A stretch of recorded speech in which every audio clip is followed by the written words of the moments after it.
Masechet Yebamot, Daf Mem Aleph, on va commencer la Mishnah qui est en haut de la page. Acholetz liibamto, venasa ahiv et achotah umet, choletzet velo mityabemet. On a déjà appris que les Hachamim ont interdit les krovot de la halutza, comme les krovot de sa propre femme. Lorsqu'un homme se marie, désormais il n'a plus le droit d'épouser les proches de sa femme, ni la sœur de sa femme, même si elle est célibataire, il ne peut pas divorcer de son épouse et épouser sa sœur.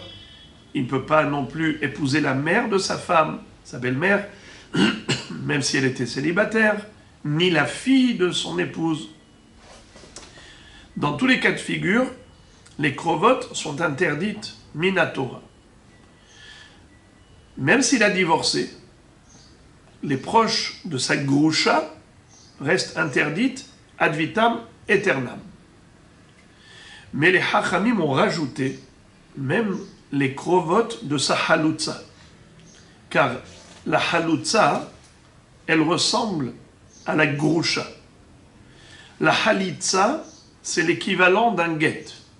Un get, c'est pour divorcer de son épouse. La halitza, c'est pour rompre le lien qu'il a avec la yebama. Alors, si les gens voient qu'il va se marier avec les krovotes de sa halutza, ils risqueraient de croire qu'il est permis d'épouser les krovotes de la groucha. C'est pour cela que il est interdit de se marier midérabanan avec les krovotes de sa halutza. Un homme qui a fait halitza avec la yebama, il ne pourra pas épouser désormais ses proches à elle. Maintenant, notre Mishnah va rajouter encore un élément, encore un cas de figure dans ce contexte. Mishnah.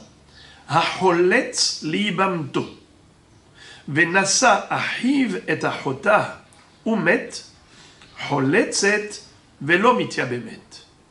Imaginons qu'il y avait 3 frères, Réhouven, Shimon et Lévi. Réhouven avait épousé Rachel. Qu'est-ce qu'a fait Réhouven? Il a fait halitza avec Rachel. Pardon, Shimon a fait halitza avec Rachel, la veuve de Réhouven. Ensuite, Lévi s'est marié avec Léa, la sœur de Rachel. Et Lévi, lui également, est mort. Shimon avait fait halitza avec Rachel. Maintenant, il a une mitzvah de hiboum avec Léa, puisque Léa, c'est la femme de Lévi. Est-ce qu'il a le droit de faire hiboum avec cette femme? Réponse, minatora, oui.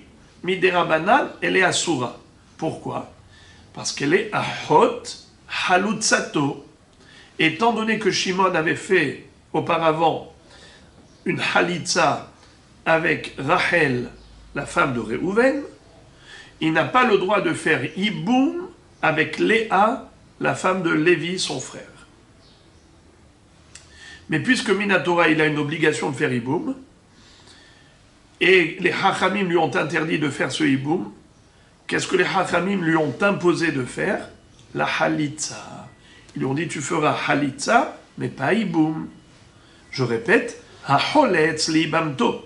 Réhouven qui a fait halitza avec sa yebama, par exemple Rachel, l'épouse de son frère Réhouven. Venasa ahiv et achotah. Et son frère Lévi a épousé Léa, la sœur de Rachel. Umet, même Lévi est mort.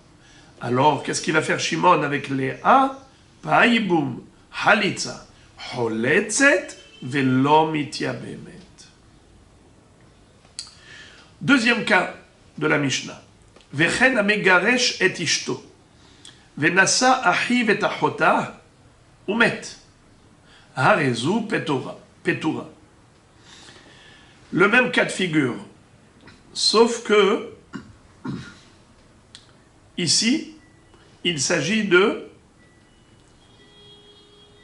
Réhouven et Shimon. Pas besoin de 3 frères. il n'y a que Réhouven et Shimon. Megaresh et Ishto. Réhouven a divorcé de son épouse Rachel. Venasa Ahiv, son frère Shimon, s'est marié et Ahota avec sa sœur Léa. Oumet, et Shimon est décédé. Alors maintenant Réhouven se retrouve confronté à la mitzvah de Hiboum, a priori, puisque Shimon, son frère, est mort, il a laissé une femme, Léa, lui, Réhouven, devrait faire Hiboum avec Léa. Quel est le din? Eh bien, cette Léa n'a besoin ni de Hiboum, ni de Halitza de la part de Réhouven. Pourquoi?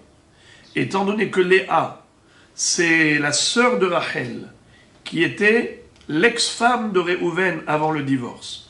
Réhouven avait divorcé de Rachel. Donc, qu'est-ce qu'elle est Léa par rapport à Rachel? Ahot Gerushato, la sœur de sa Grusha, son ex-femme, celle avec laquelle il a divorcé. Étant donné qu'il y a une interdiction formelle pour Réhouven de se marier avec cette Léa, c'est l'une des Harayot, ça s'appelle Ahot Ishto, on l'apprend du Pasuk, Isha el Ahotah lotikach litzror, negalot erbata aleha behayea. Et alors, elle sera Petoura, c'est-à-dire, elle est totalement libérée, elle est immédiatement libérée, elle n'a même pas besoin de Halitza, vu que c'est l'une des Harayot, il n'y a ni Boum ni Halitza. Je relis les deux premiers cas de la Mishnah pour vous montrer l'anomalie que la Gemara va faire remarquer. Aholetz liibamto, venasa ahiv et ahotah umet, holetzet velo mityabemet, vechen amegaresh et ishto, venasa ahiv et ahotah umet, harezu petura. Ici, on a deux halachot qui se suivent, mais sont totalement différentes. Dans le premier cas, on a dit holetzet velo mityabemet, lorsqu'il s'agissait de ahot halutzato. Dans le deuxième cas, c'est ahot gerushato, on a dit petura, totalement dispensé de tout, de hiboum et de halitza. Alors la question que la Gemara va poser, pourquoi est-ce que c'est écrit vechen?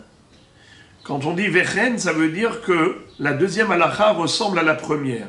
Pourtant, elles sont totalement différentes, car dans le premier cas, on a dit holetzet velo mityabemet, alors que dans la deuxième halakha, c'est lo holetzet velo mityabemet.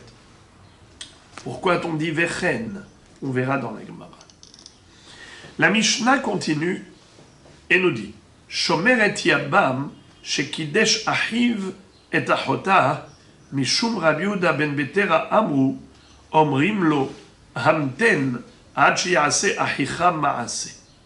C'est-à-dire, imaginons trois frères, Réhouven, Shimon et Lévi.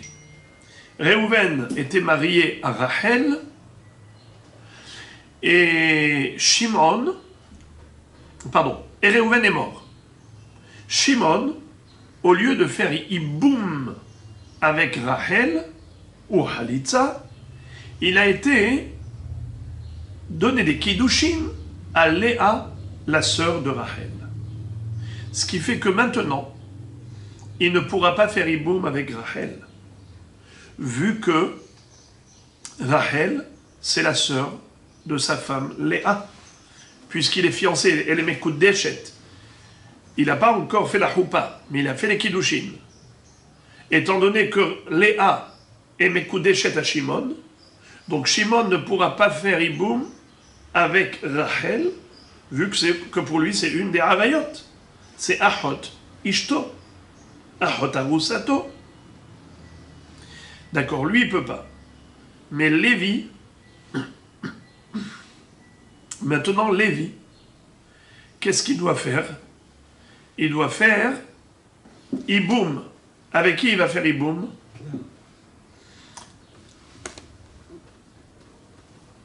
Shomer et yabam shekidesh ahiv et ahotah. Lui, Lévi, doit faire Hiboum avec qui? Pas avec Léa. Léa, c'est la fiancée de Shimon. Il doit faire Hiboum avec Rachel. Ou Halitza avec Rachel. Alors, le Bédine vont dire à Shimon, Shimon, toi, tu as fait une bêtise. parce que tu as été donné les Kiddushin à Léa alors qu'elle était ta Zekouka. Tu aurais dû... Pardon, elle était Ahot Zekoukato. C'est la sœur de Rachel qui est à Zekouka. Tu n'aurais pas dû faire ça, mais il a fait. Ok. Alors maintenant, on va dire à Lévi, vas-y, va chez Rachel, ou tu fais Iboum, ou Khalitza. Et une fois que Lévi fera soit Iboum, soit Khalitza avec Rachel, c'est là que le Beddin va autoriser à Shimon de se marier avec sa fiancée. Il lui a donné les Kiddushin, mais il n'avait pas le droit de se marier avec elle tant que il se retrouve maintenant avec une femme qui est Ahot Zekoukato. Vu que Rachel elle est Zekouka à Shimon et elle est Zekouka à Lévi, il y a une Zika. Alors, Midera Banan, Shimon n'a pas le droit d'épouser Léa. Alors c'est vrai qu'il a déjà fait Kiddushin, mais on lui interdit de faire Nisuin. Il faudra attendre que Lévi fasse avec Rachel soit Iboum, soit Halitza, afin que Rachel désormais ne soit plus Zekouka à Shimon, et là Shimon pourra concrétiser le mariage. Alors répétons, Shomeret Yabam, c'est qui Shomeret Yabam? C'est Rachel, dont le mari Réhouven est mort. Shekidesh Ahiv et Ahota, le frère Shimon, il a été Mekadesh Léa, la sœur de Rachel. Qu'est-ce qu'on fait? Mishum Rabbi Yehuda ben Betera Amrou, c'est Rabbi Yehuda ben Betera qui nous donne la règle, et il nous dit, Omrimlo, le Bedin doit lui dire, Hamten, attends, Ad shi'ase achicha ma'ase, jusqu'à ce que ton frère fasse un ma'ase. C'est-à-dire quoi un ma'ase? Soit qu'il fasse Iboum, soit qu'il fasse Halitza. Et donc la Mishnah continue en disant, Halatzla Ahiv, si le frère, donc Lévi, a fait Halitza, au Kenassa, ou il a fait rentrer chez lui, c'est-à-dire il a fait Iboum avec elle, Lévi avec Rachel, Ichnos et Ishto, alors Shimon peut épouser et faire entrer sous la choupa sa femme, c'est-à-dire sa fiancée, Léa. Ou encore, Meta Hayebama, Ichnos et Ishto, lorsque Shimon a s'est fiancé avec Léa, et on lui a dit, attends que ton frère Lévi fasse soit Halitza, soit Iboum. Et en effet, si Lévi fait Halitza ou Iboum, il le libère. Il pourra à ce moment-là se marier. Mais il y a encore une autre possibilité d'autoriser à Shimon de se marier avec Léa. C'est dans le cas où même Rachel est morte. Réhouven est mort, et Rachel, qui était Shomeret Yabam, elle aussi elle est morte. Alors dans ce cas-là, Shimon est libéré. Shimon, il pourra se marier avec Léa, la sœur de Rachel. Meta Hayebama, Ichnos et Ishto. Met Yabam, maintenant quel est le din? Si c'est pas la Yebama qui est morte, c'est le Yabam qui est mort. C'est qui? Lévi. Alors maintenant Shimon se retrouve tout seul. Qu'est-ce qu'il doit faire? Il a d'une part Rachel qui l'attend. D'autre part, il y a il y a Léa qui l'attend. Léa, elle a reçu de lui le Kiddushin. Elle attend le mariage. Rachel, elle est la Yebama. Elle attend le Iboum. Alors maintenant, il se retrouve face à deux femmes. L'une qui attendait le Iboum depuis le début, avant les Kiddushin, et la deuxième avec qui il a fait le Kiddushin.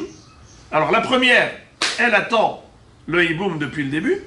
L'autre, elle a reçu les Kiddushin par la suite, elle attend la choupa. Qu'est-ce qu'il fait?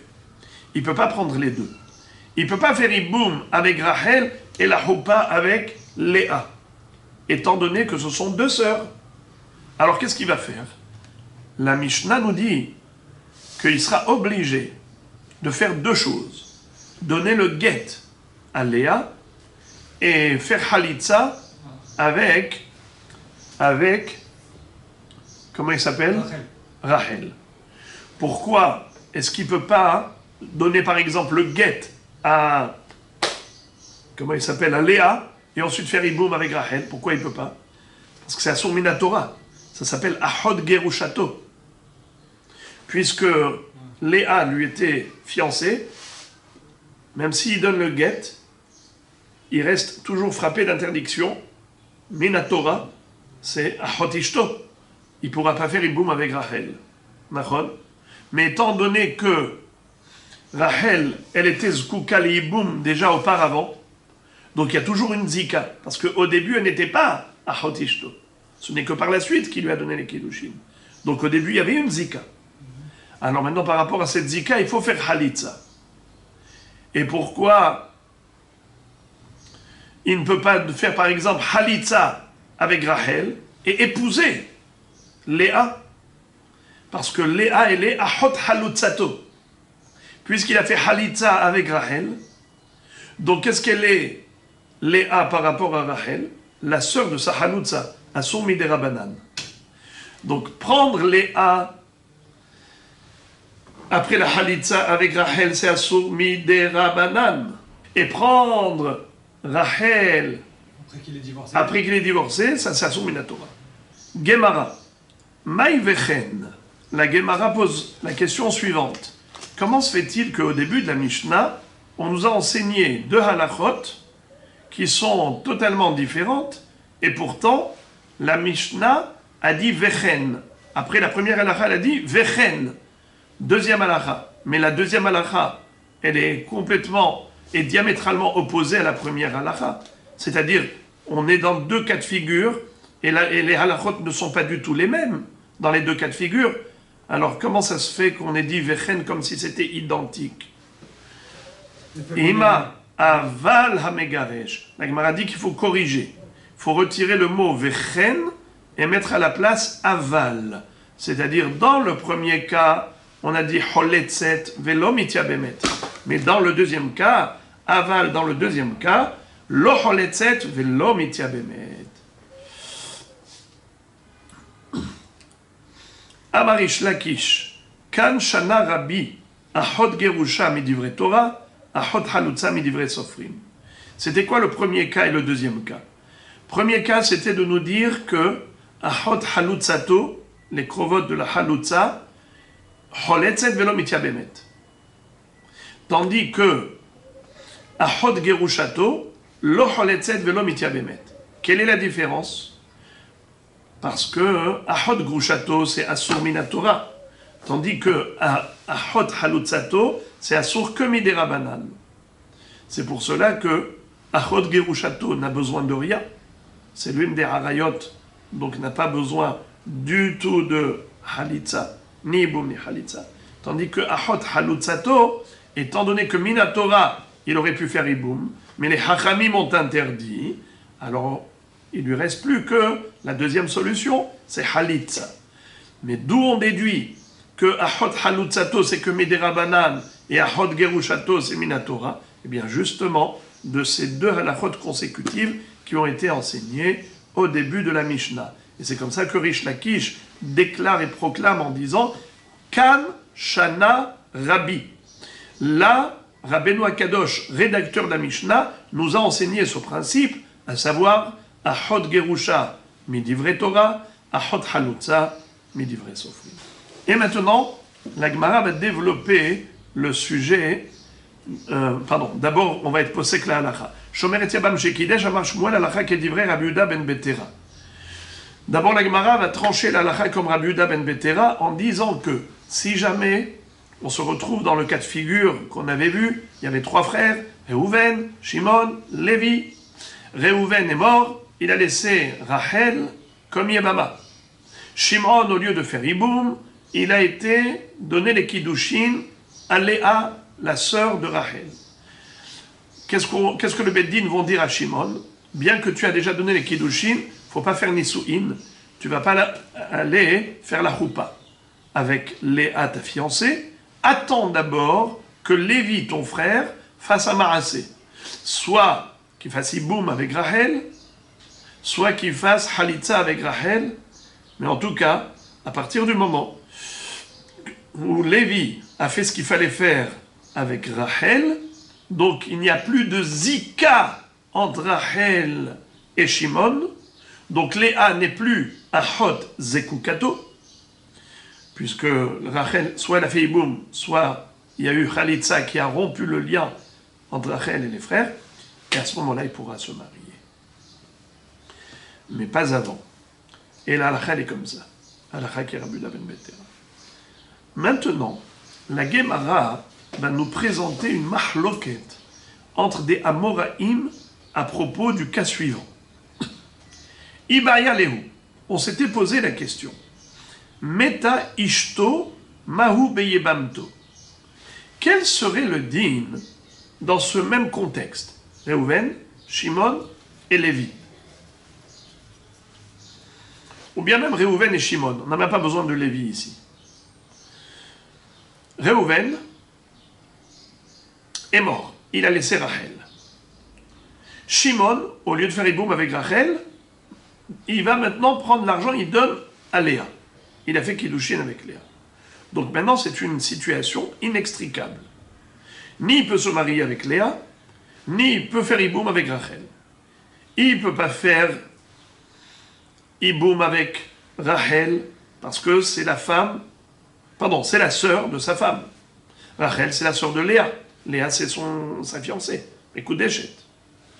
Il ne peut pas se marier avec Léa parce qu'elle est Achot Zekukato, Surah Midera Banan. D'accord. Maintenant, quel est le din si jamais Léa venait à mourir? C'est-à-dire que Léa est décédée. Donc la fiancée est décédée. Alors, a priori, il n'y a plus de blocage. Qu'est-ce qui l'empêchait à lui de faire Iboum avec Rachel? Pourquoi Shimon ne pouvait pas faire Iboum avec Rachel? Car Rachel, c'était la sœur de son épouse. Mais maintenant, elle est morte. Et on sait très bien que le Issour d'épouser deux sœurs, ce n'est que si les deux sont en vie. Par exemple, quelqu'un est marié avec Rachel, il ne peut pas épouser Léa. Mais si Rachel décède, il aura le droit désormais d'épouser Léa. Alors maintenant, est-ce que ce serait permis à ce titre? C'est-à-dire que toute la raison pour laquelle Shimon ne pouvait pas faire Iboum avec Rachel, c'est parce que il a été donné les Kiddushin à Léa. Donc Léa faisait blocage. Mais maintenant que Léa est morte, donc elle ne fait plus blocage, est-ce qu'il va recouvrer le droit de faire Iboum avec Rachel ou pas? Pourquoi oui, pourquoi non? Mais d'abord, on va dire qu'il y a une mahloket entre Amoraïm.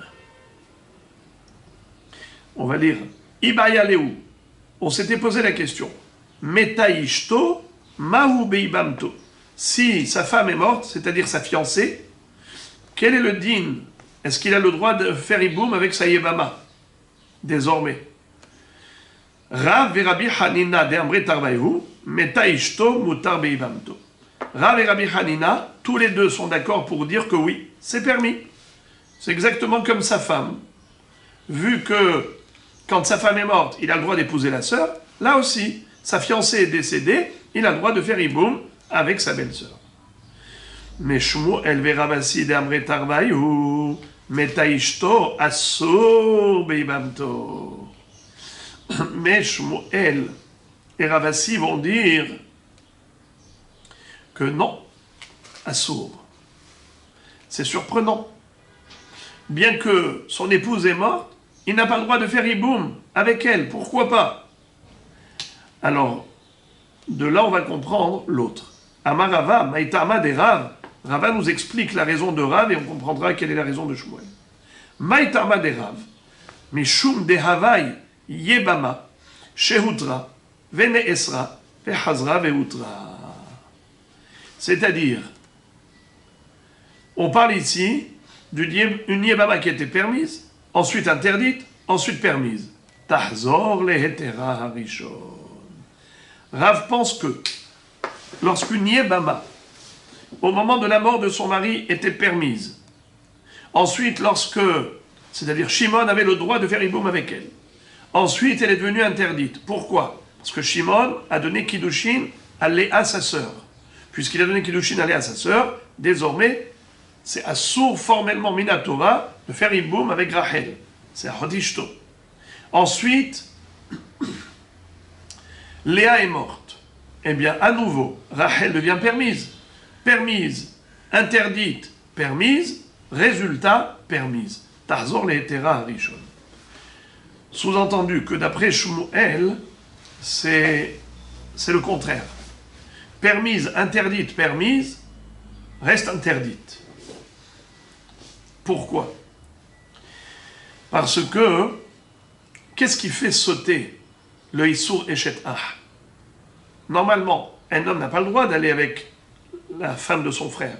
L'épouse de son frère est interdite, sauf dans un cas de Hiboum.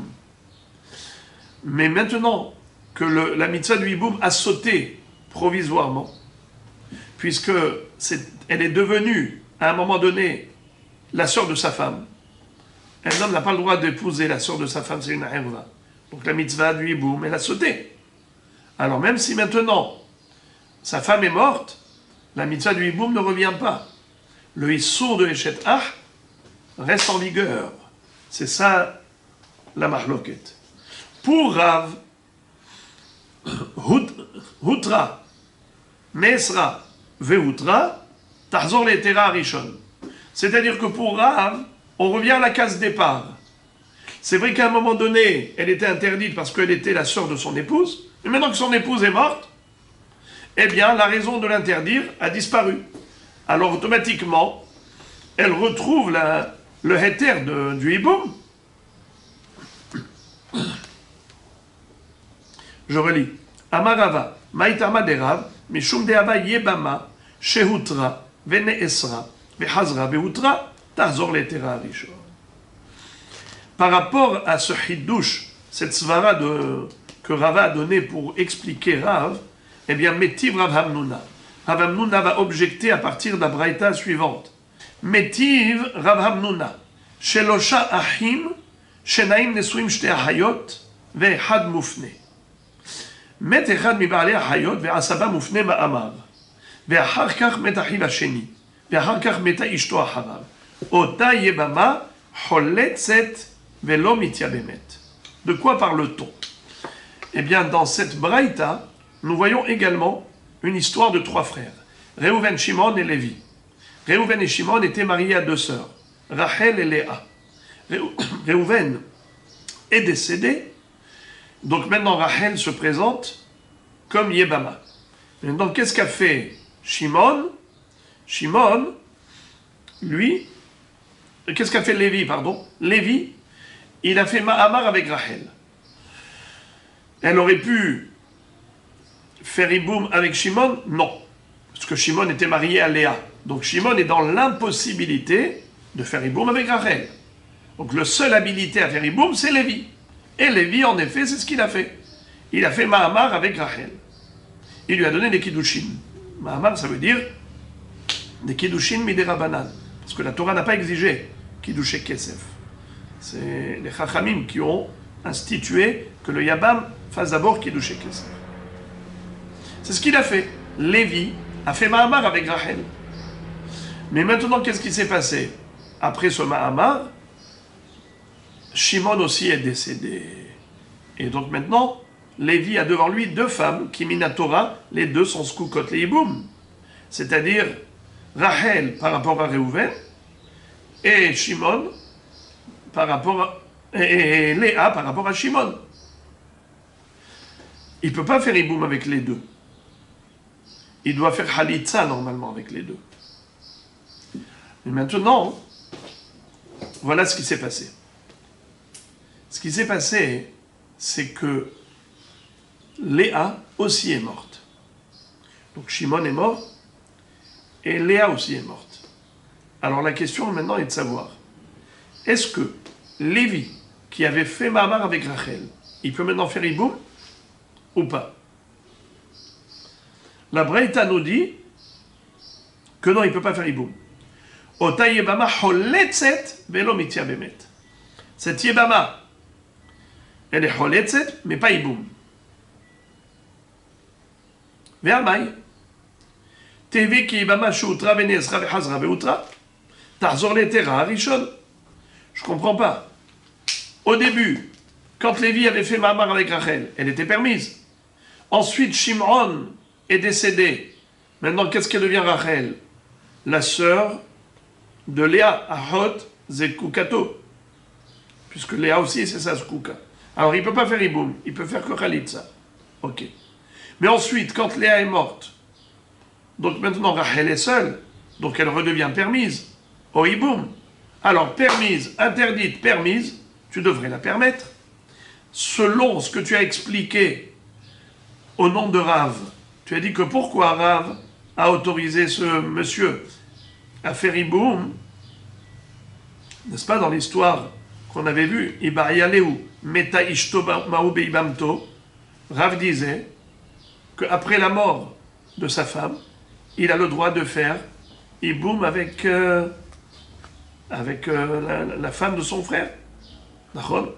Question. Pourquoi est-ce que là aussi on n'appliquerait pas la même règle? Pourquoi la Braïta nous a dit Otayibama holetzet velo mitia bemet?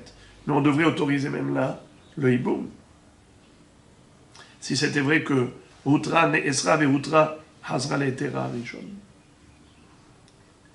Ishtik. Rava n'a pas su répondre à la question de Rav Hamnouna. Il s'est tu. Il lui a dit ta question elle est très bonne, très forte. Les bâtards des Nafak, lorsque Rav Hamnouna est sorti, Amar, Rava s'est dit, aïe, dommage, j'aurais pu lui répondre. Amaï lo amarit le Rabbi Azari.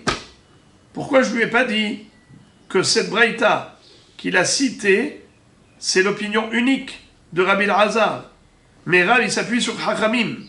Ça veut dire en d'autres termes, il y a une mahloket entre Rabbi Azar le Tana et Chachamim, les Tanaïm, à savoir est-ce que Behemet c'est comme ça, que Hutra, Ne'esra ve Hutra, est-ce que Hazra l'Etera Rishon ou pas? Et Rav, il s'appuie sur Chachamim, pas sur Rabbi Azar, car là, la Khali comme Chachamim.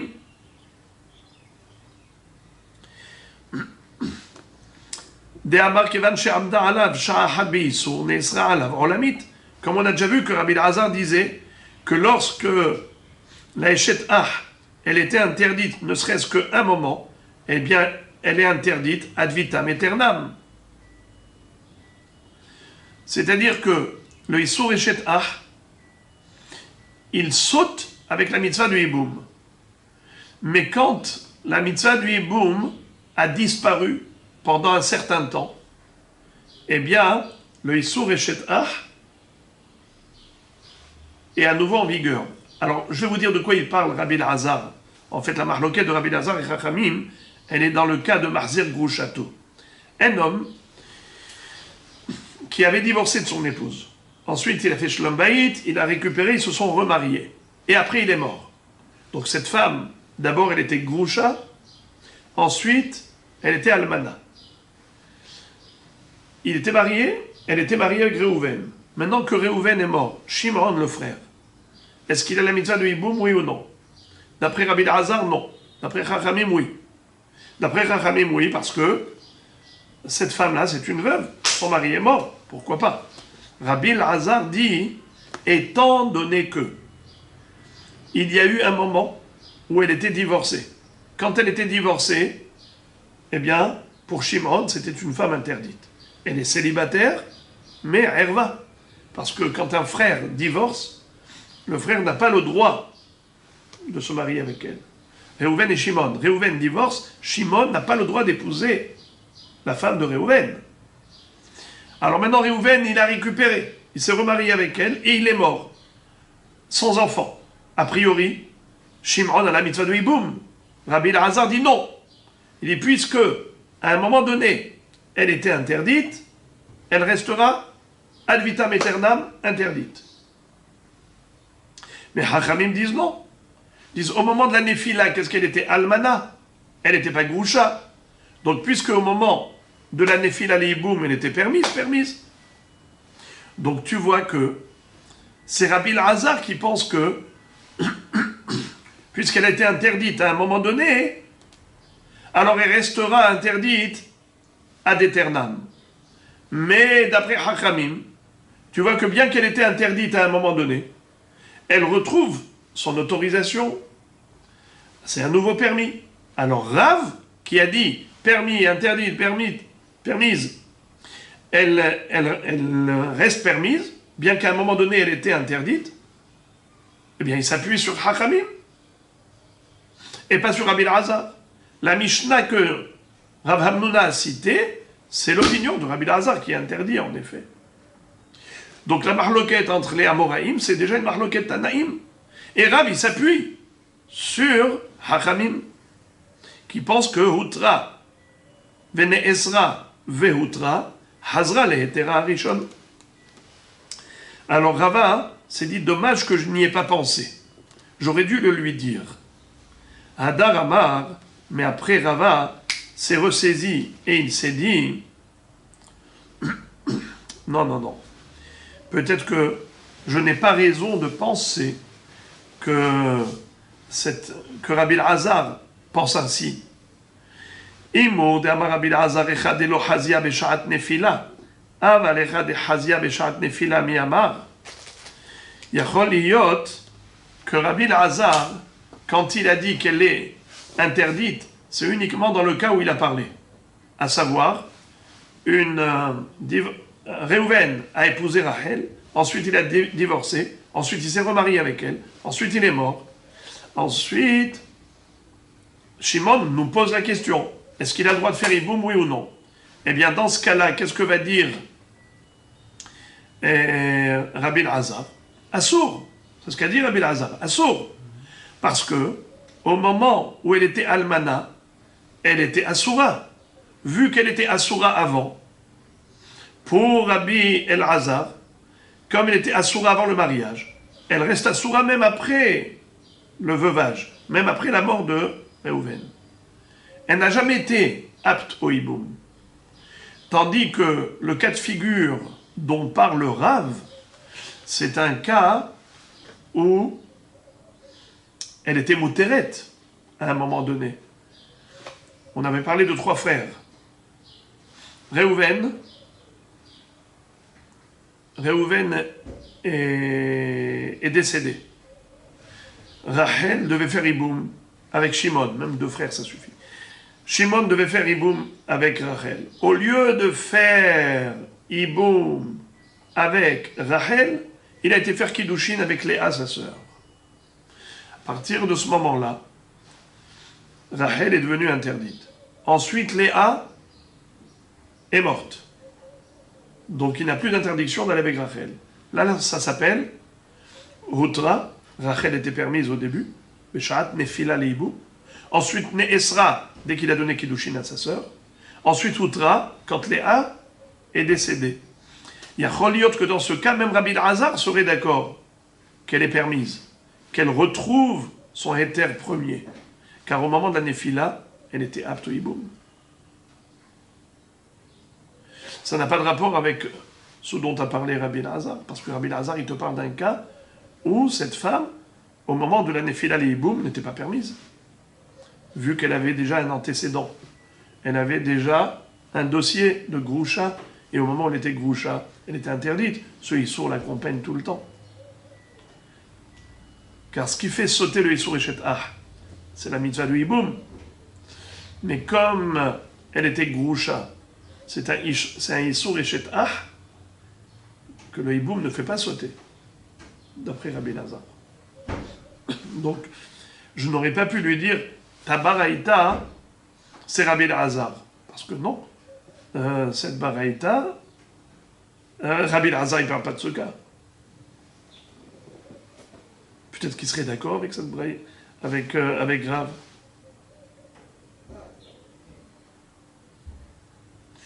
Donc, s'il y a une baraïta comme ça, cette baraïta, elle est très forte. Cette baraïta, elle n'est pas que d'après Rabbi Elazar, elle est même d'après Chachamim, et pourtant, tu vois clairement dans cette baraïta que Hutra, Neesra, Vehutra, Asura. Choletset velomitia bemet. Alors, sur qui Rav s'appuie? Hadar Amar In. Après, Rava, il revient sur sa position une 3e fois. il a dit blanc, noir, blanc. Et il dit comme ça. Ve'atan in. Adar Amar in. Oui, c'est vrai que c'est que Rabbi Elazar qui pense comme ça. Ve'atanya. Quelle est la preuve que Rabbi Elazar, il interdit, même dans Outra, Nesra Ve'outra, on le retrouve dans une autre baraïta. Ve'atanya, c'est pas sous forme interrogative, c'est en tant que preuve. Voici la preuve. Dans la baraïta suivante, il est écrit Rabbi Elazar Omer, Metayibimto, Mutar Beishto, Metayishto, Otaibama Holetzet, Velomitia Bemet. Clairement, il est écrit que Rabbi Elazar nous dit Metayibimto, Mutar Beishto. Si un homme était, comme on a dit tout à l'heure, avec deux sœurs, il y a une Yebama et une Mekudeshet. Si la Yebama est morte, alors il peut se marier avec sa fiancée. Mais si c'est Meta Ishto, mais si sa fiancée est morte, est-ce qu'il a le droit de faire Iboum avec l'autre? Non, il ne pourra pas faire Iboum avec la première. Pourquoi? Parce que à un moment donné, c'était à Chodishto, bravo. Et donc tu vois, bien qu'au moment de la Nefila, elle était Reouya, Moteret, et ensuite Neesra, et maintenant Hutra, on ne dit pas Hazra Le'etera Rishon, on dit qu'elle reste interdite. Machma que c'est Rabbi Elazar qui est l'auteur du Issour. Donc Rava dit, c'est vrai que j'aurais pu lui donner cette réponse. Que Rav s'appuie sur Hachamim. Et toi, tu me poses une question d'une braïta qui va que d'après Rabbi Elazar. Mais Rav n'est pas possède comme Rabbi Elazar. Rav est possède comme Hachamim qui disent que Outra Ne'esra ve'Outra, Hazra le'etera Rishon. Elle a retrouvé son autorisation initiale.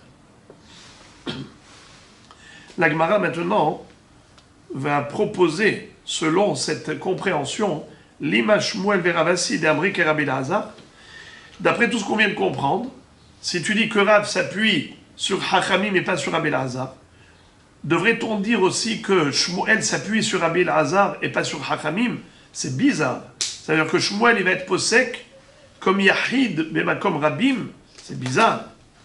Eh bien, Shmuel il va te répondre Afil ou Kerabanan. Moi, je pense même comme Hachamim.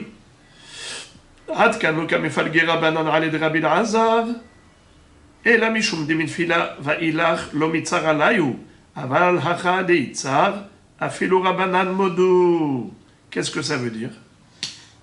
La mahloket entre Rabbi Elazar et Hachamim, c'était dans le cas de Mahzir Gouchato. Alors là-bas, Hachamim n'était pas d'accord avec Rabbi Elazar d'interdire. Pourquoi? Mishum de minfila va ilach lo mitzar alayu. Quand la première fois, elle était divorcée, ensuite il s'est remarié avec elle, ensuite il est mort. Au moment de sa mort, qu'est-ce qu'elle était? Yebama classique, Yebama normale, donc permise. Si elle est permise, c'est la raison pour laquelle les Hachamim ont autorisé le Hiboum. Mais c'est même Hachamim peut-être qu'ils interdisent dans le cas où il fut un temps où elle a été interdite même après la Nefila. Comme dans le cas de Reuven et Shimon. Reuven est mort. Il a laissé Rachel. Normalement, Shimon aurait dû faire Iboum. Donc elle lui était permise. Ensuite, qu'est-ce qu'il a fait? Shimon, il a donné les Kiddushin à Léa. Donc automatiquement, qu'est-ce qu'elle devient Rachel? Interdite à Shimon. Ensuite, elle est morte.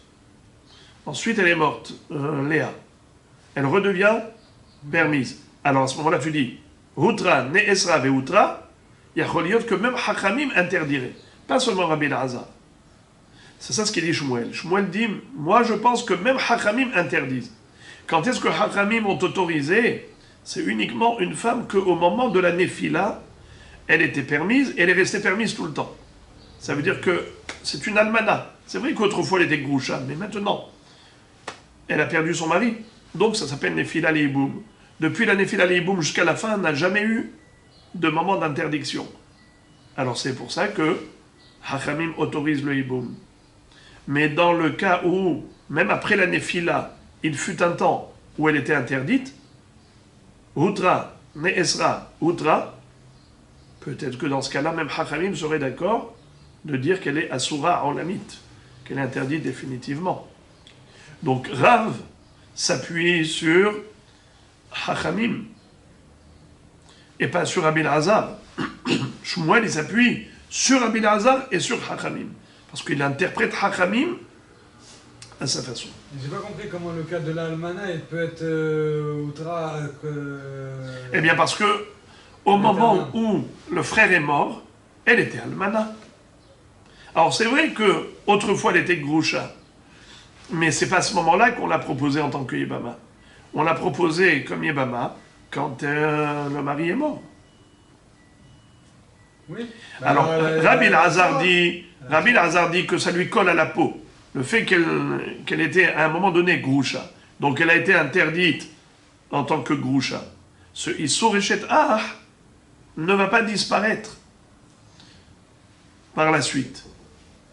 Même si elle va devenir Almana, le Issur Eshet Ah qui était là avant le mariage, c'est un Issur qui est antérieur au mariage, ce Issur Eshet Ah, il ne va pas disparaître. Ça c'est Rabbi Elazar. Mais Chachamim disent, la nature du Issur c'est Eshet Ah, que ce soit avant le mariage ou après. Et donc, si c'est Issur Eshet Ah, le Hiboum il fait sauter le Issur Eshet Ah. En tout cas, c'est ça le résumé.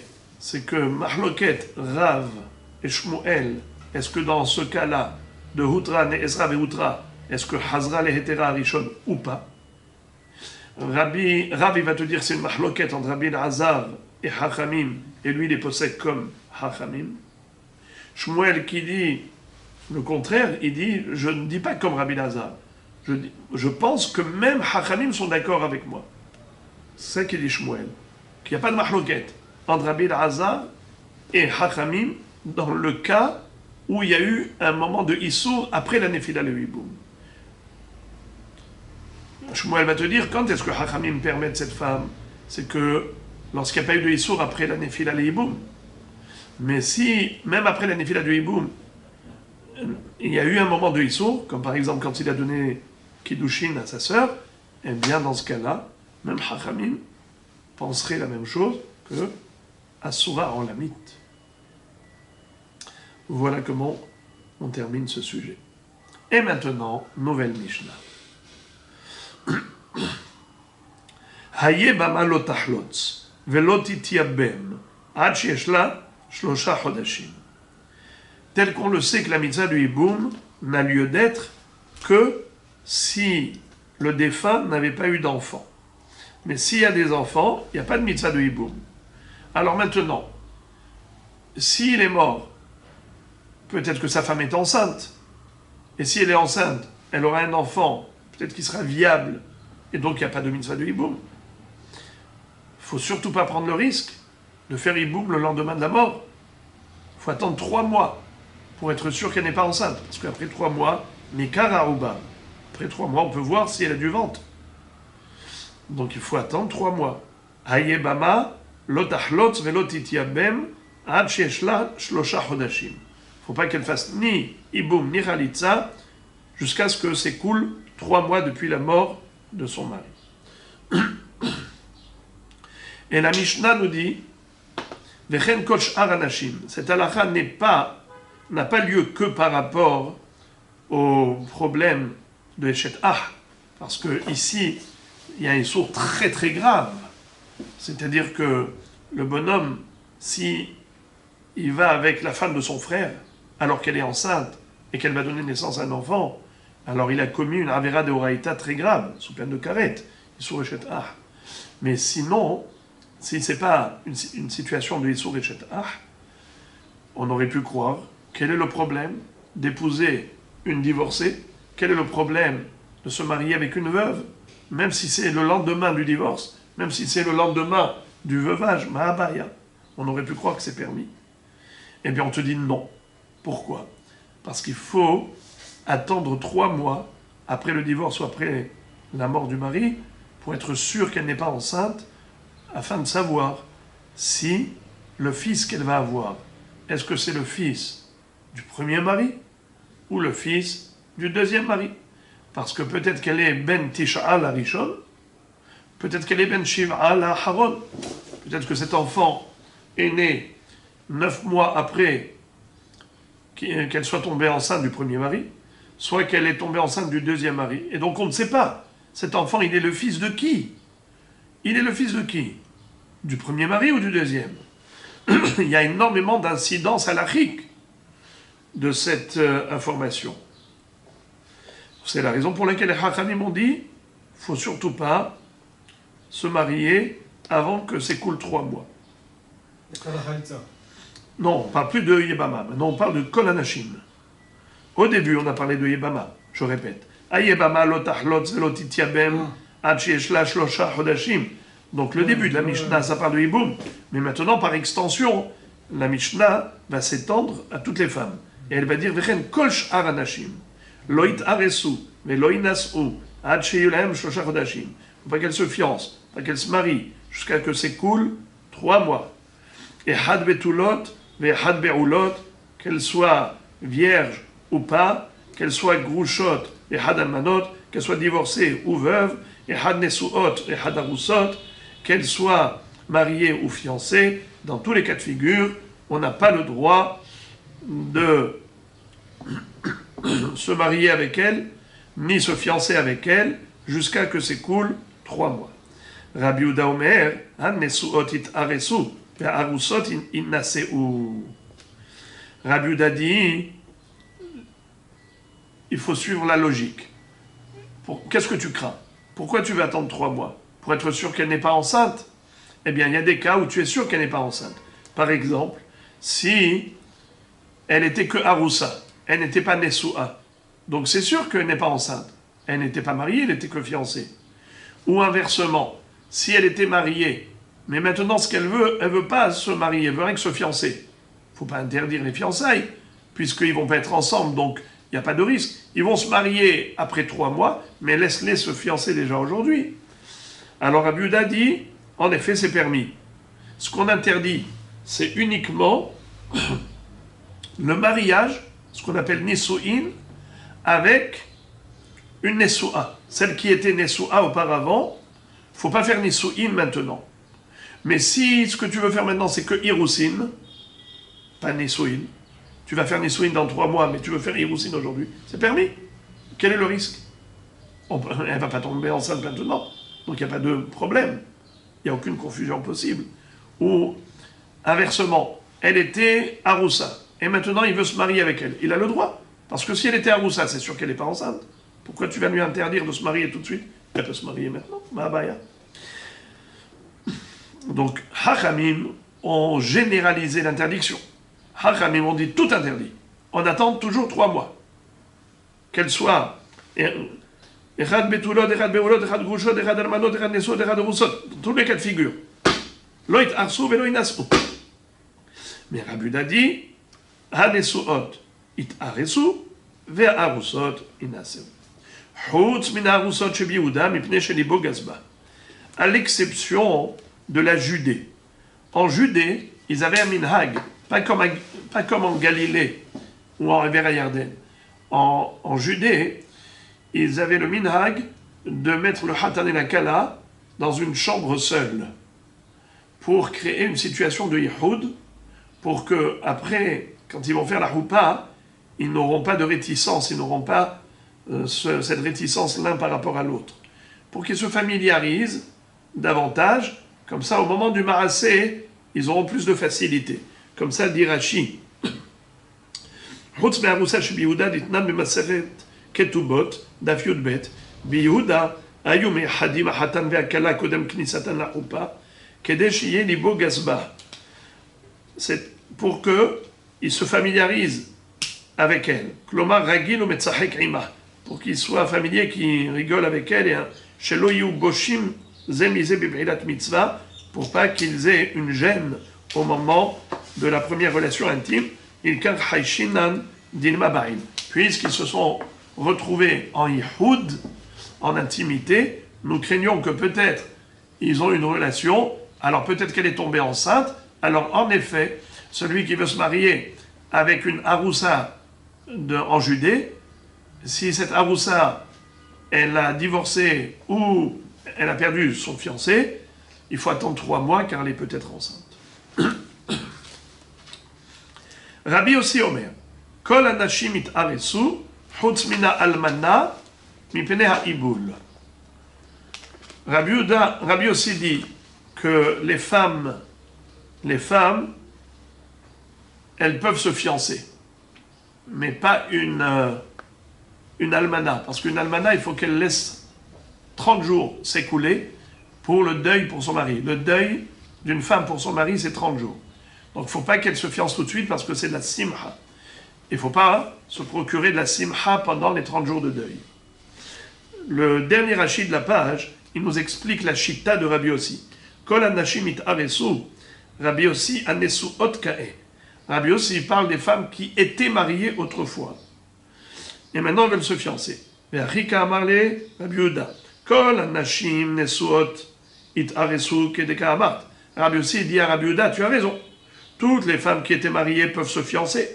Velo gazrinan irusin atunisuin. Et on ne va pas généraliser l'interdiction d'interdire de se fiancer pendant les 3 mois, de peur que on va se marier pendant les 3 mois. Non. Umihu behapaligna alach. Mais il y a un point sur lequel je ne suis pas d'accord avec toi. Shelo hilakta ben almana li grusha. Tu n'as pas distingué entre almana et grusha. Veitarta almana li ares betor yeme evla. Et tu as autorisé à la almana de se fiancer pendant les 30 jours de son deuil. Ve'anas virali almana minanisuin lote ares kol shloshim yeme evla. Mais moi je pense qu'une femme, après le décès de son mari, quand elle est veuve, il faut qu'elle attende au moins 30 jours pour se fiancer, car même les fiançailles, c'est une simha. Mi pene ha'ibul. Ha'ivul, c'est avelut. Je tourne la page. Gemara. Bish lama lo titiabem shemaye avalad ben kayama vekapaga beisur eshet ahde oraita ela lo tahlotz amai. Maintenant, la Gemara se rapporte à la première halakha de la Mishnah. On avait appris, au début de la Mishnah, le din de la Yebama. Et on a dit qu'il ne faut pas qu'elle fasse boum ni halitza pendant les 3 mois qui suivent le décès de son mari. Question. Encore, je peux comprendre pourquoi il ne faut pas qu'elle fasse iboum, car le iboum, c'est avoir une relation avec le yabam, et donc, on ne saura pas si elle était enceinte du premier mari ou du deuxième, donc il ne faut pas prendre de risque. Mais au niveau de la halitza, c'est juste un déchaussement, il n'y a aucun risque de issour quelconque. Pourquoi ne pas lui permettre de faire halitza immédiatement après la mort de son mari? Pourquoi faut-il attendre 3 mois pour faire halitza? Répétons. Bish la malotitiabem, je peux comprendre pourquoi il ne faut pas qu'elle fasse iboum, shemaye avalad ben kayama, car nous craignons que le fœtus, dont elle est peut-être porteuse, sera viable et il va naître, les kapagab et isurechet ahteoraita. Et donc si il a fait iboum avec une femme qui était enceinte et qui va donner naissance à un bébé de son premier mari, donc ce frère-là aura commis une avéra très grave, isur de oraita, de eshet ah. Elle a l'otahlotz amai, mais pourquoi tu lui interdis de faire halitza? Il n'y a aucun risque de isur. Lima tevet yuvta de Rabbi Yohanan, de amar halitzat me'uberet, shma halitza. Est-ce qu'il faut déduire de là que halitzat me'uberet, lo shma halitza? Peut-être que la raison pour laquelle la Mishnah nous a dit qu'il faut attendre 3 mois pour être sûr qu'elle n'est pas enceinte, car si elle va faire une halitza pendant qu'elle est enceinte, eh bien, on sait qu'il y a une grosse marloquette entre Rish Lakish et Rabbi Yohanan. On avait vu un grand débat à ce propos. Est-ce qu'une femme qui était Yebama et qui a fait halitza, et finalement il s'avère qu'elle était enceinte, et ensuite elle a fait une fausse couche, est-ce que la halitza qu'elle avait faite quand elle était enceinte est valable, et donc qu'elle peut aller se remarier avec quelqu'un d'autre, ou bien est-ce qu'il faut refaire la halitza avec l'un des frères? Rish Lakish disait Tzricha halitza minahin. Pourquoi? Parce que halitzat me'oberet, Loshma halitza. Il apprenait du pasuk ou ben enlo ayen lo. Même si elle a un fœtus dans le ventre, elle n'est pas apte à la halitza. Bien qu'elle n'a pas un bébé mamache. Mais ayen lo, tu vois que il y a un souvenir du frère dans le ventre de la femme. Ce fœtus-là fait que sa mère, qui le porte, n'est pas apte à la halitza. Et donc même s'ils ont fait une halitza, elle est invalide, elle est disqualifiée. Il faudra refaire après. Mais Rabbi Yochanan disait que halitzat me'uberet, shma halitza, puisqu'il n'y a pas de bébé dans le monde, ben enlo, donc la halitza qu'elle avait faite, elle est valide, elle est valable, elle n'a pas besoin de refaire. Elle pourra aller se remarier sans refaire une halitza, si elle a fait une fausse couche. Parce qu'il s'avère rétroactivement qu'elle n'a jamais été en fait enceinte. Et de ce fait, la halitza était valide. C'était ce que disait Rabbi Yochanan. Alors la Gemara a dit, a priori, Rish Lakish, il a une preuve tranchante de cette Mishnah qui dit qu'il faut attendre 3 mois. Pourquoi faut-il attendre 3 mois? Encore d'après Rish Lakish, je comprends pourquoi il faut attendre 3 mois. C'est pour que la halitza soit valide. Car si elle est enceinte, halitzat me'uberet, loshma halitza. Mais d'après Rabbi Yochanan qui avait dit que la halitza, même si elle était enceinte, elle est valable, alors pourquoi il faut attendre 3 mois? Donc a priori de cette Mishnah, on peut réfuter Rabbi Yochanan. Limati heviti uvta de Rabbi Yochanan, de amar halitzat me'uberet, shma halitza. La Gemara s'étonne, elle dit, mais velav miutvine le Rabbi Yochanan hadazimna, n'est-ce pas qu'on a déjà vu que l'halakha était comme Rish Lakish, et on avait déjà réfuté Rabbi Yochanan une première fois.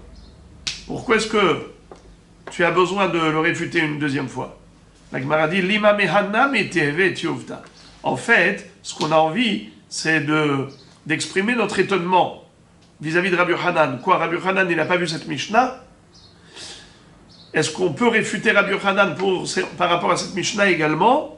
La Gemara dit, non, c'est sûr que Rabbi Yochanan connaissait cette Mishnah. Mais comment il a compris alors? Pour quelle raison faut-il attendre 3 mois pour faire halitza? Si la halitza d'une mère oberet s'appelle halitza, alors pourquoi faut-il attendre 3 mois?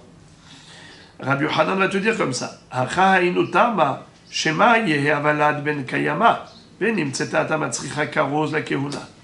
que ça veut dire? Rabbi Yochanan nous dit, étant donné que tout ce qu'il a dit, Rabbi Yochanan, que la halitza d'une mère oberet n'est pas valide, c'est seulement si elle va faire une fausse couche.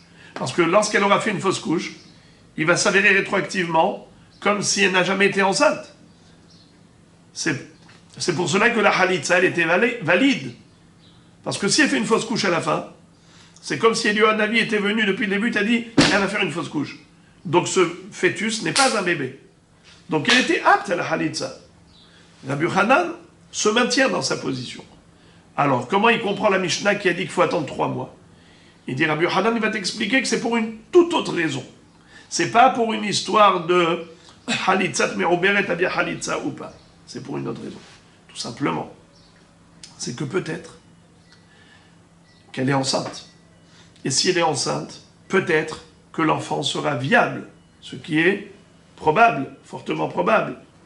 Il y a une forte probabilité qu'elle ait un enfant normal. Et donc, si finalement elle va donner naissance à un bébé, la halitza qu'elle avait faite, ce n'est pas une halitza bichlal, puisque elle n'avait pas besoin de halitza. Donc elle a fait une halitza pour rien. C'était un semblant de halitza. C'était un déchaussement qui n'avait aucun effet sur n'importe quoi. Et alors quel est le problème? Le problème, c'est que les Hachamim ont interdit au Kohen d'épouser une halutza. Cette femme-là, quand elle va aller chez une chatranite, elle va dire, vous avez un shidduch pour moi? Oui, c'est un Kohen. Ah, mais je suis halutza. Alors je ne peux pas. On va lui dire, non, madame, tu n'es pas halutza. Madame, tu n'es que almana, tu es une veuve, tu es permise au Kohen.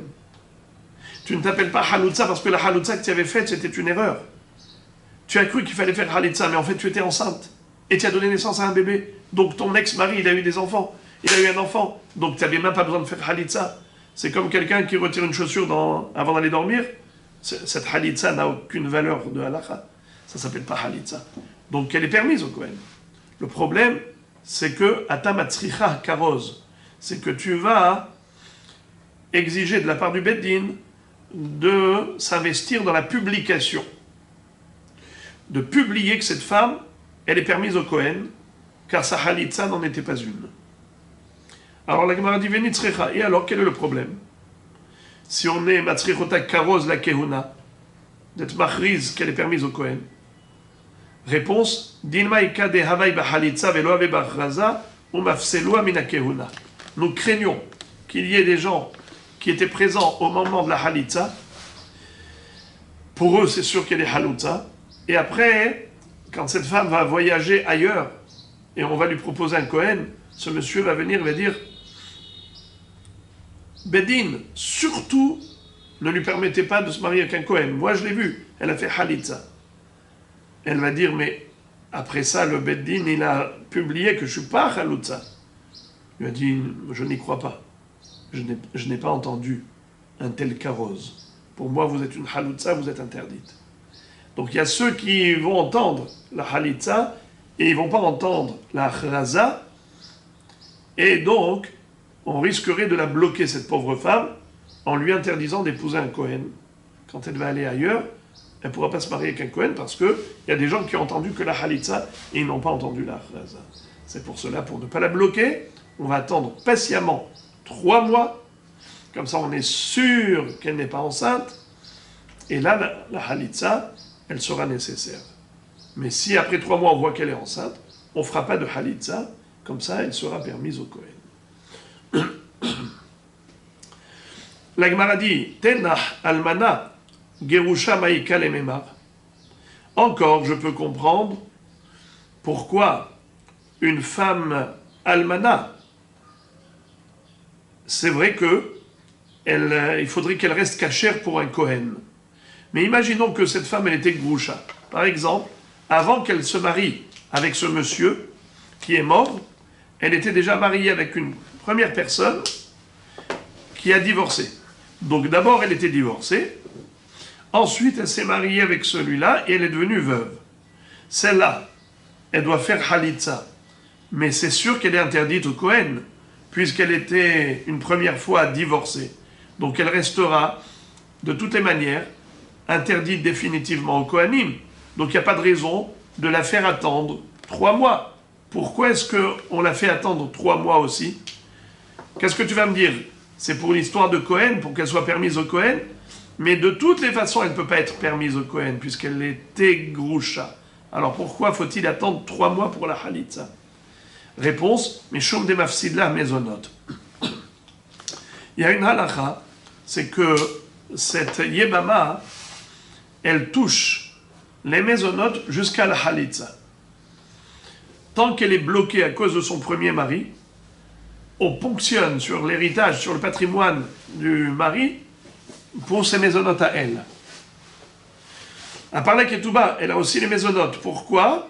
Parce qu'elle est bloquée dans cette maison. Elle ne peut pas encore quitter ce foyer pour aller se remarier.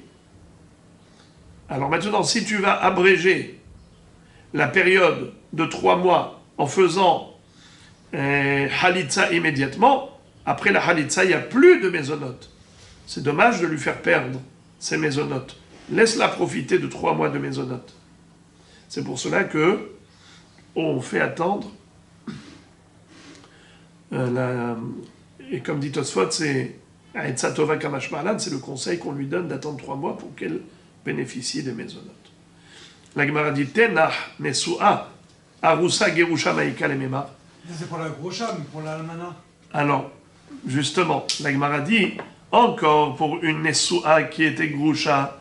Alors là, tu me dis, il n'y a pas de problème de Kohen, parce que de toute façon, elle est interdite de Kohanim, mais il y a un problème de mésonotes. La Gemara dit, mais qu'est-ce que tu vas faire avec un cas de Yebama qui est Arusa et Grusha? Ça veut dire que son fiancé est mort après les Kiddushin, Alors là, ni Kohen de Kohen, Donc il n'y a pas de mésonote. Et en plus, elle était groucha auparavant, donc elle est interdite au Kohen. Donc là, tu ne peux pas me trouver une justification. Pourquoi il faut attendre 3 mois? Pour quelle raison tu vas attendre 3 mois? Tu vas attendre 3 mois pour une raison de quoi? L'histoire de Kohen, Karouz, comme on a dit. Mais de toute façon, elle est interdite au Kohanim. Elle était groucha autrefois. Qu'est-ce que tu vas me dire pour lui faire bénéficier les mésonotes encore 3 mois de plus? De toutes les façons, il n'a pas de mésonotes, c'était une haroussa. À partir de quand une femme reçoit les mésonotes? Une fois qu'elle s'est mariée, mais pas quand elle est fiancée. Donc maintenant, si elle est veuve d'un fiançailles, pourquoi tu l'as fait attendre 3 mois? Et là, Mishum de Rabbi Yossi. C'est pour la raison qu'a donné Rabbi Yossi. Où est-ce que nous retrouvons ce Rabbi Yossi? Dans la baraita suivante. Detania, Maase be'adam echad, sheba lifnei Rabbi Yossi, ve'amar lo, ma'u lachlotz betor shelosha. Un Yabam est venu et a demandé à Rabbi Yossi s'il pouvait faire Halitza pendant les 3 mois qui suivaient la mort de son frère. Il lui a dit, Lo tachlotz. Non. Fais pas Halitza, attends 3 mois. Alors il a posé la question, Ve'tachlotz ou mabekar. Quel est le problème? Kara alav mikrase. Alors il lui a cité le pasuk suivant. Im lo yahpotz, ha'im hafetz yabem. Kol ha'ola leibum, ha'ola lehalitza, v'chol she'en ha'ola leibum, en ha'ola lehalitza.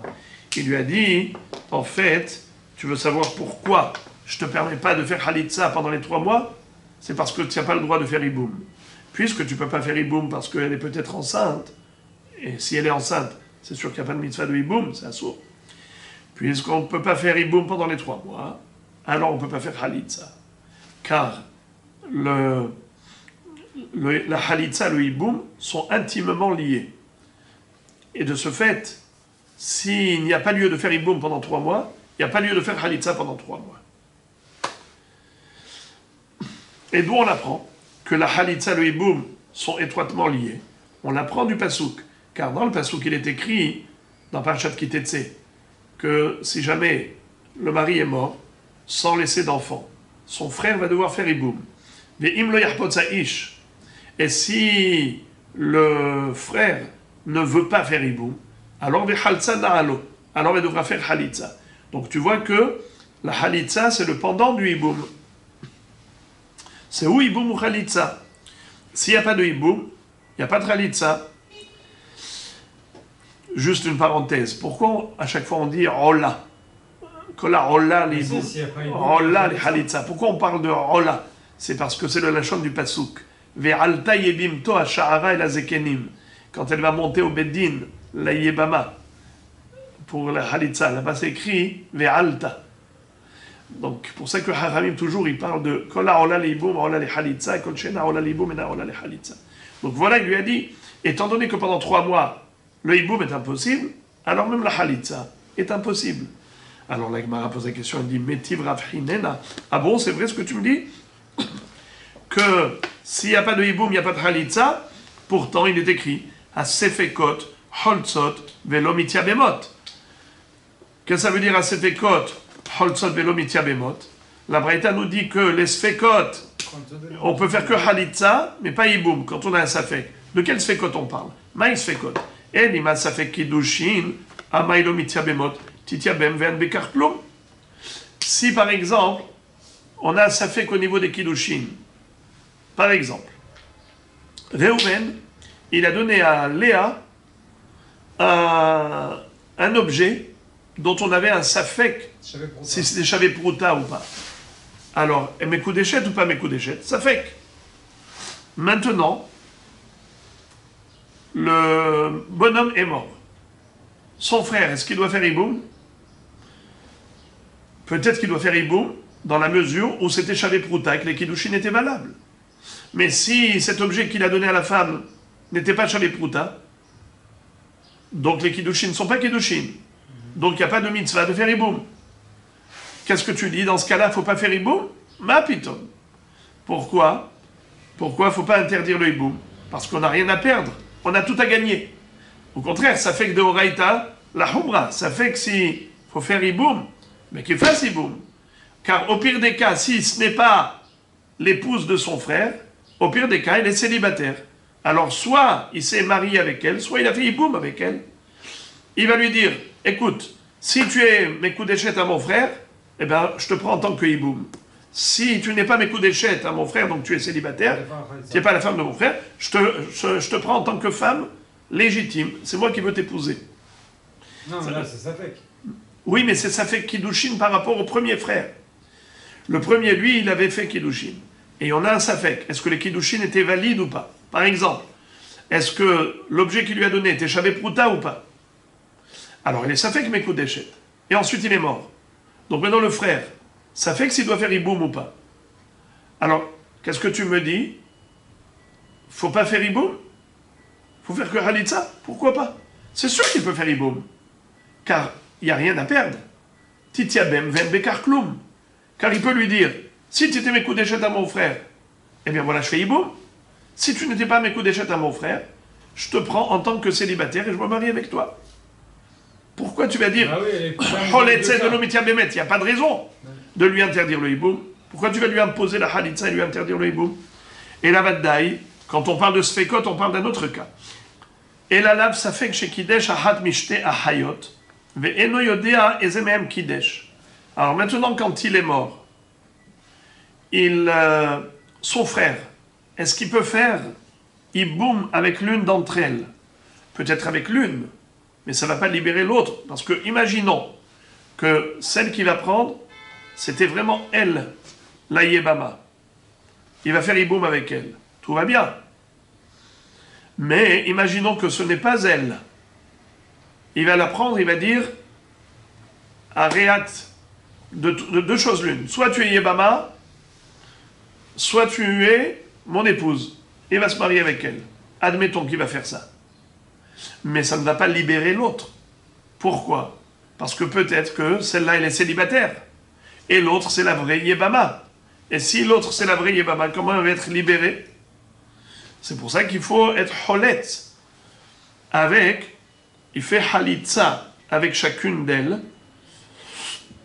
Et c'est comme ça que holet, c'est asfekot holtzot velom itiabemot. Alors tu vois ici qu'on fait halitza, bien qu'on ne puisse pas faire iboum. Pourquoi tu m'as dit que le iboum et la halitza sont intimement liés? Et c'est pour ça qu'il faut attendre 3 mois. 3 mois où tu ne peux pas faire iboum, alors tu ne peux pas faire halitza. C'est pas vrai? Tu vois que les sfekot, on fait halitza avec elles, bien qu'on ne puisse pas faire iboum. Donc tu vois que le iboum et la halitza ne sont pas toujours liés. La Gemara répond comme ça, elle dit Achi hashta, est-ce que tu compares l'incomparable? Comment tu compares l'incomparable? Atam, im yavo Eliyahu veyomar deha kidesh bat halitza veibumi. À propos des Sfekot, il a été Mekadesh l'une des deux sœurs et tu ne sais pas laquelle. Là-bas, en effet, c'est que un problème d'information. Il me manque l'information. Je ne sais pas quelle est la vraie femme, la vraie épouse. Est-ce que c'est la première sœur ou la deuxième sœur? Si Eliyahu Hanavi venait et nous révélait que celle-là, c'est elle l'épouse, eh bien évidemment, il peut faire Iboum avec elle, il peut faire Halitza avec elle. Ah, mais ici, im yavo Eliyahu veyomar deha lo ya'abra mimashgah be veyaminan la haketana delav bat aburehi ve'afilu achi tzricha lehamtin shlosha chodashim. À propos d'une femme dans les 3 mois, une Yébama dans les 3 mois qui suivent la mort de son mari. Puisque les Hachamim ont dit qu'il ne faut pas qu'elle fasse Yiboum, eh bien, même si Eliyahu Hanavi nous dit qu'elle n'est pas enceinte, on ne va pas l'écouter. Ça veut dire qu'on ne va pas s'appuyer sur cette information d'Eliyahu Hanavi pour lui permettre de faire Yiboum pendant ces 3 mois. Pourquoi? Car une fois que les Hachamim ont institué l'interdiction, et ils ont dit qu'il faut attendre 3 mois, c'est vrai que c'était par rapport à Merouberet ou pas Merouberet, mais une fois que les Hachamim l'ont institué, alors c'est une règle générale sans exception. L'interdiction de faire Iboum pendant les 3 mois, c'est sans exception, même si on est sûr qu'elle n'est pas enceinte, même si Eliyahu te dit, elle n'est pas enceinte. La preuve, c'est que même une petite, imaginons un père qui a donné sa fille en mariage. Il a le droit de donner sa fille petite en mariage. Imaginons par exemple, elle a 8 ans la fille. Elle a 6 ans la fille. Edbiti natati la ishazé. Et son mari est mort. Il faut qu'elle fasse Iboum? Oui. Pourtant, on est sûr qu'elle n'est pas enceinte. Pourquoi est-ce que tu dois attendre 3 mois? C'est parce que les Chachamim ont imposé, ils ont généralisé la halakha de 3 mois, même dans un cas où on est sûr qu'elle n'est pas enceinte. Puisqu'il y a des femmes où il est possible qu'elles soient enceintes, alors ils ont dit, il ne faut pas faire Iboum avec personne pendant les 3 mois. Alors Rabbi aussi va répondre, étant donné que interdit de faire Iboum pendant les 3 mois, dans tous les cas de figure, alors il n'y a pas, on ne fait pas de Halitza. Car la Halitza et le Iboum, ça va ensemble. Ça va de pair. Yesh Iboum, Yesh Halitza, en Iboum, en Halitza. Puisque pendant 3 mois, en Iboum, eh bien, il n'y a pas de Halitza. Rashi pose une question, et il dit, mais pourtant, on retrouve tellement de cas de figure où il y a écrit Cholet Tzet Velo Mitya Bemet. On trouve des cas comme ça à n'en plus finir, où on nous impose la Halitza parce qu'on a peur de faire le Hiboum. Alors, comment se fait-il que Rabbi Yossi dit que c'est mamash, intimement lié, s'il n'y a pas d'Hiboum, donc il n'y a pas de Halitza? Pourtant, combien de fois on dit Cholet Tzet Velo Mitya Bemet? Rashi dit que c'est que pour libérer la Yebama. Normalement, on n'aurait pas dû faire Halitza quand il n'y a pas de Hiboum, parce que justement, ils sont liés. Mais c'est juste par pitié pour la Yebama, pour pas qu'elle reste à Aguna. Alors, dans des cas problématiques où on ne peut pas faire Hiboum, pour la libérer, on fera Halitza. Mais dans ce cas à nous, où il n'y a que 3 mois d'attente, eh bien on va attendre patiemment. On ne va pas se précipiter pour faire la Halitza pendant les 3 mois. Pour respecter la règle que Kol she'enaol al-Hiboum, enaol al-Halitza. Pendant 3 mois, enaol al-Hiboum, alors enaol al-Halitza. Je vous lis le Rashi. Rashi dit comme ça, dans le Dibur Amatril, Harik Tana, Delav bar bati aburehi, il kach lo halza. Et Rashi dit, V'chol anach de'amru rabanan cholzot velo mitya bemot. Et toutes ces femmes-là pour lesquelles les Chachamim ont dit que choletzet velo mitya bemet, kegon achot halutzato, achot zkukato, safek tzarat erva. Rashi dit, hata mishum de lo efshar. Là-bas, c'est parce qu'on n'a pas le choix. Mishum de lo efshar ou des imken, car sinon, si tu vas dire non, que tu ne fais pas de halitza parce que tu peux faire du hiboum, imken le'olam, t'es aser, cette femme, elle sera toujours asura, elle restera aguna, et ilkar, c'est la raison pour laquelle. Kevan demi de oraita batiboum, et halza. Puisque Minatora, il était batiboum, alors elle est choletzet. Aval hacha, mais dans notre cas à nous, efshar, de efshar, les charouillés, mashhinan, beyetze adavar be'eter. Eh bien, on attendra patiemment jusqu'à ce que s'écoulent les 3 mois où maintenant on peut faire hiboum, donc à ce moment-là, elle pourra faire halitza.